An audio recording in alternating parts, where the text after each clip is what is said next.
혹시 이런 말 들어보셨나요? 비싸고 안 좋은 타이어는 있어도 싸고 좋은 타이어는 없다. 참 헷갈리는 말입니다. 이렇게 모든 것을 만족시키기라는 쉽지 않은 것 같아요. 자, 그래서 싼 타이어가 좋은가, 비싼 타이어가 좋은가, 어떤 타이어가 더 좋냐는 거는 정말 선택하기 어려운 것 같습니다. 대신에 이렇게 한번 볼게요. 우리가 등산을 하고 와서 땀을 쫙 빼고 내려와서 음식을 먹으려고 하는데 막걸리 한 잔을 시켰습니다. 근데 건들기도 불편하고 깨질 것 같은 유리잔에 와인잔에 막걸리가 나오는 거예요. 자, 어떠신가요?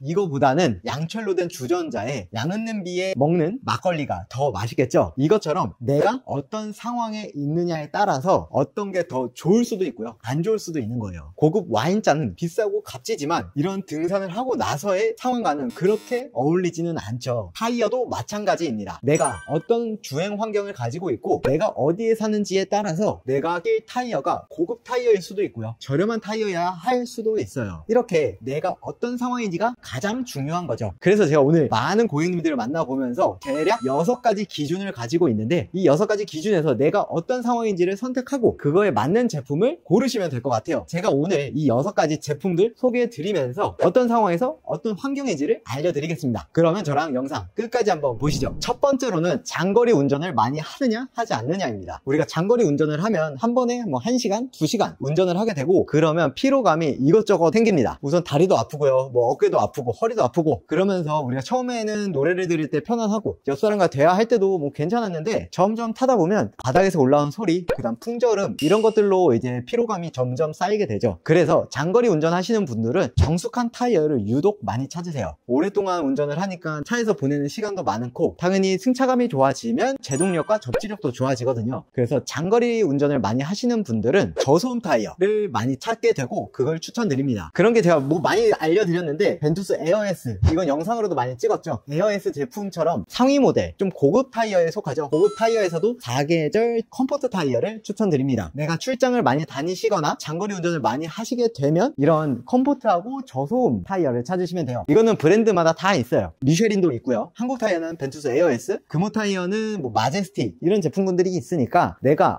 브랜드도 선택하시고 제품도 선택을 할 때는 컴포트한 타이어를 고르시면 되겠습니다. 두 번째로는 내가 단거리 운전을 많이 한다. 저희 오시는 고객님들 중에 애기들을 등원시키고 하원시키고 가까운 거리 마트를 가는 정도의 운행만 하시는 분들이 있어요. 그래서 한 가족에 많이 타는 SUV가 있고 자주 쓰지만 장거리를 가지 않고 가끔씩 사용하는 소형차가 있는 가족분들이 꽤 많은 비율로 있습니다. 이렇게 단거리를 많이 다니시는 분들은 사실 앞서 말씀드린 것처럼 소음적인 면에서 크게 개의치 않아 합니다. 왜냐면 짧은 거리를 가기 때문에 피로감도 없고요, 그런 걸 느낄 새가 확률이 좀 줄어들죠. 그래서 짧게 다니시는 분들은 이렇게 고급 타이어를 하기보다는 가성비 타이어를 하는 게 좋아요. 또 이유가 있습니다. 우리가 이렇게 주행거리가 많지 않은 차량들은 타이어가 다 돼서 교체하는 게 아니라 연식이 다 돼서 교체를 하게 돼요. 5년을 타도 1, 2만 바퀴 못 타시는 분들이 이제 입찰을 하시면 옆에 쫙쫙쫙 갈라져 있습니다. 타이어가 오랫동안 세워져 있고 햇빛을 보고 고무가 경화가 되면 타이어가 갈라지고 접지력과 원 기능을 잃어버리게 됩니다. 근데 내가 거의 아직 70% 이상 남았는데 교체하기가 정말 아깝잖아요. 그러니까 너무 고급 타이어, 비싼 컴포트 타이어를 해서 좀 아깝지 말고 조금 가성비 있는 제품군들을 선택하시면 좋을 것 같아요. 그런 분들에게 추천해줄 수 있는 타이어가 바로 한국 타이어에서는 라우펜, 아니면 넥센, 금호, 이런 국산 브랜드가 해외 브랜드보다는 저렴하고 가성비 제품으로도 제품군이 많이 있습니다. 이런 걸 추천드려요. 특히 이제 저렴한 타이어 쓰면 미끌리고 안 좋은 거 아니야? 하실 수도 있는데, 이렇게 짧은 거리를 운전하시는 분들은 눈이 오거나 위험한 상황에서는 운전을 하지 않습니다. 대부분의 차를 집에 놓고 직접 가시거나 다른 방법을 통해서 움직이시게 되죠. 그래서 내가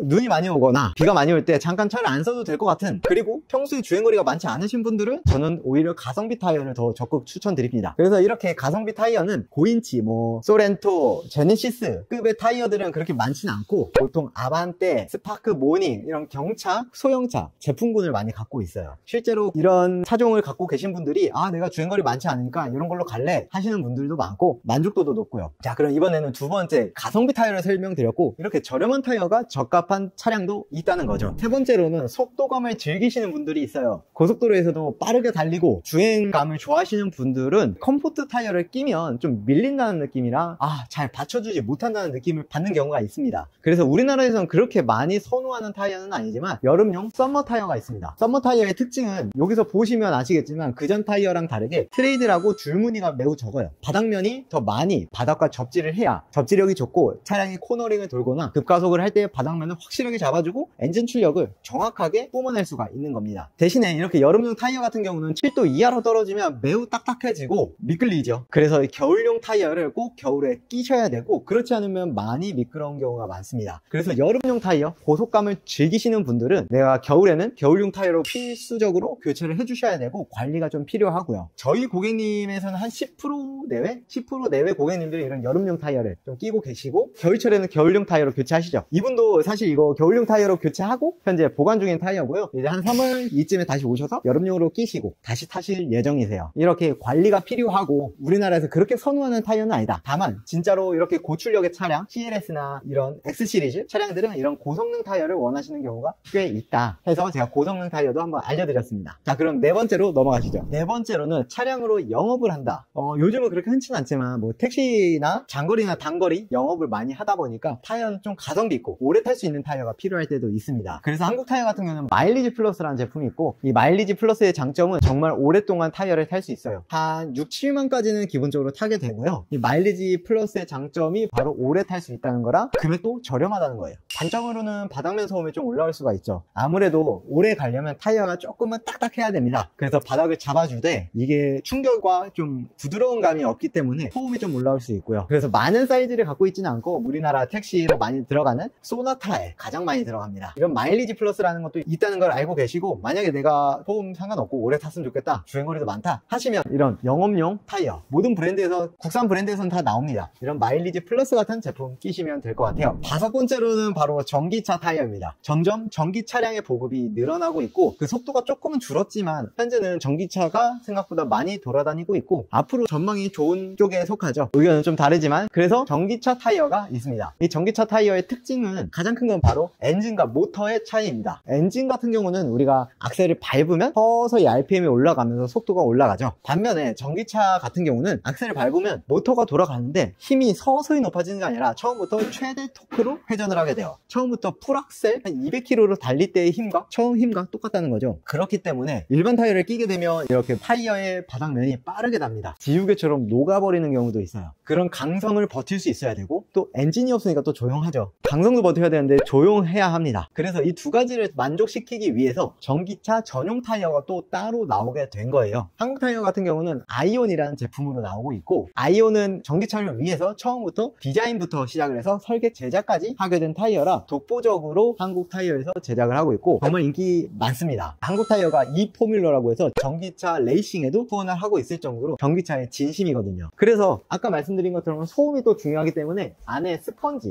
이런 스펀지 제품이 들어가서 바닥면에서 올라오는 소음을 한 번 더 흡수를 해주고요. 여러 가지 기술이 들어가서 일반 타이어보다 더 오래 탈 수 있고 조용하게 탈 수 있는 전기차 타이어가 있습니다. 그래서 처음에는 뭐 미쉐린이나 금호 이런 전기차 타이어가 껴져 있고, 두 번째로 교체할 때는 아이온으로 많이 끼시는 추세입니다. 왜냐면 아이온이 사람들이 많이 사용도 해봤고 품질이 인증이 됐기 때문에 좀 인기가 있는 것 같아요. 단점으로는 아이온의 금액대가 조금 나갑니다. 일반 타이어보다 당연히 더 오래 타고 좋은 소재와 기술력이 들어갔기 때문에 금액은 조금 높지만 전기차가 만족하기에는 정말 좋을 겁니다. 네, 이제 마지막 여섯 번째는 바로 산악 타이어인데요. 이 산악 타이어는 일반적으로 많이 쓰진 않으시죠. 보통 끼시는 분들이 소렌토도 가끔 계시고 모하비 차주분들이 정말 많이 찾으세요. AT 타이어라고 해서 온오프를 함께 다니는, 대신에 산악을 탈 때도 많이 잡아줄 수 있고 산악에 유용하게 나온 타이어인데요. 이렇게 일반 타이어들보다 겉면이 많이 거칠죠. 그래서 진흙길이나 흙길에서도 잘 잡아주고 올라갈 수 있게 힘을 줄 수 있는 그런 타이어고요. 대신에 정말 시끄러워요. 고속도로 탈 때는 거의 전차 지나가는 것처럼 안쪽에서는 소리가 울릴 정도로 소음이 크게 나옵니다. 그래서 AT 타이어, MT 타이어, AT는 온오프를 같이 할 수 있는 거고 MT는 거의 산악 전용으로 나온 타이어고요. 이렇게 종류가 여러 종류가 있지만 그렇게 깊게 알진 않으셔도 되고, 이런 거는 이제 내가 만약에 산악을 좀 탄다, 캠핑을 많이 다녀서 이런 걸 좀 원한다 하시는 분들이 타게 됩니다. 이렇게 캠핑 다니거나 하시는 분들은 돌에도 많이 찍히고 그러시거든요. 옆면도 한번 보강이 되어 있고 굉장히 단단한 소재로 되어 있습니다. 네, 자, 이렇게 오늘은 6가지 종류에 대해서 말씀드렸는데, 앞서 말씀드린 것처럼 내가 어떤 환경을 가지고 있느냐, 주행 습관이 어떻느냐에 따라서 비싼 타이어, 저렴한 타이어 무엇을 결정할지가 나오게 되는데요. 좋은 타이어는 나에게 가장 적합한 타이어죠. 그러니까 타이어 가게에서 무조건 좋다고 해서 교체하는 게 아니라 내 주행 습관과 주행 환경을 고려하고 선택을 하시는 게 가장 베스트일 것 같습니다. 자, 오늘은 이렇게 여러 가지 타이어에 대해서 많이 설명을 드렸습니다. 자, 이제는 새해가 밝았고 저도 새로운 도전을 하고 있는데 네, 저번에도 많이 댓글을 남겨주셨는데 이제부터는 저도 다른 정비소, 다른 타이어 가게들을 인터뷰하는 영상을 해보고 싶어요. 정말 멋진 정비사님들이 많으시고 그런 정비사님을 소개해드리면 이 지역, 제가 있는 지역뿐만 아니라 다른 지역에서도 신뢰할 수 있는 정비소를 찾을 수 있도록 도와드리고 싶은데요. 시작은 아주 작게 시작하겠지만 나중에 더 크고 더 많은 분들에게 도움 될 수 있도록 노력하겠습니다. 저희 가게는 제가 유튜브를 하면서 정말 많은 분들이 와주고 계신데 저를 신뢰해 주시고 저희 가게 정비사님들 신뢰해 주셔서 정말 감사합니다. 저보다 더 뛰어난 정비사님들이 현재 저랑 함께하고 있기 때문에 저도 든든하게 이렇게 유튜브 촬영도 하고 있고요. 더 멋진 꿈을 이루기 위해서 노력하고 있습니다. 그러면 오늘 영상 여기서 마무리하고요. 요즘은 타이어에 관한 영상들을 많이 만들었고 차량에 관한 영상과 다른 정비소에 관한 영상 이렇게 다채로운 영상을 만들 수 있도록 노력하겠습니다. 감사합니다.